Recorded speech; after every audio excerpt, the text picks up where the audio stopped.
곰이 읽어주는 성경. 내가 좀 더 편하게 들을 수 있게 7장 1절에서 34절까지 읽은 내용을 쉽게 해석해 줄게. 이해를 돕기 위해 편하게 반말로 이야기할 테니 잘 들어줘.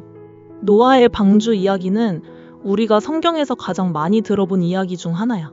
하지만 그 안을 조금 더 자세히 들여다보면 단순한 홍수 이야기가 아니라 하나님의 마음과 인간의 삶에 대한 깊은 메시지가 담겨 있어. 하나님은 세상이 너무나도 죄악으로 가득 찬 걸 보셨어.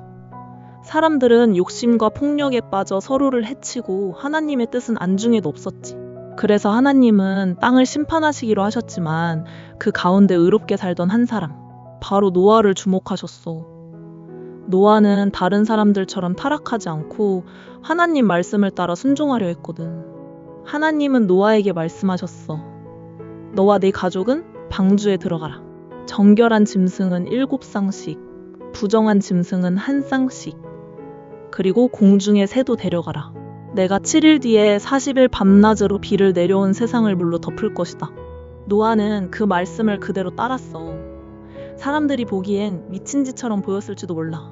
하늘은 맑고 비 한 방울 내리지 않았는데 엄청난 방주를 짓고 있으니 주변 사람들이 얼마나 비웃었겠어?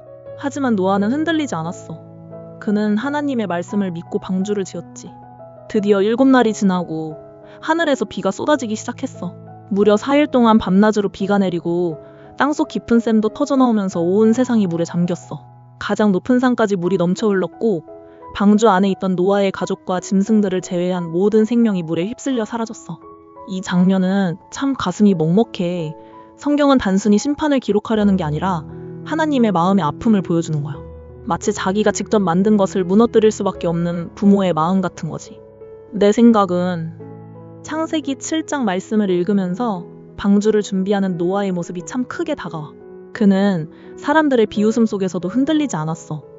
왜냐면 하나님이 말씀하셨으니 분명히 이유가 있다는 믿음이 있었기 때문이지. 우리 삶에서도 종종 이런 일이 있잖아.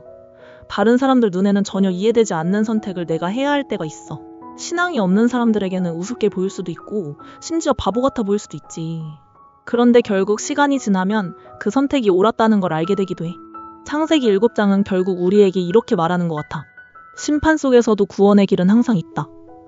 그리고 그 길은 늘 믿음과 순종 위에 세워진다. 다른 거 궁금한 것도 있으면 말해줘.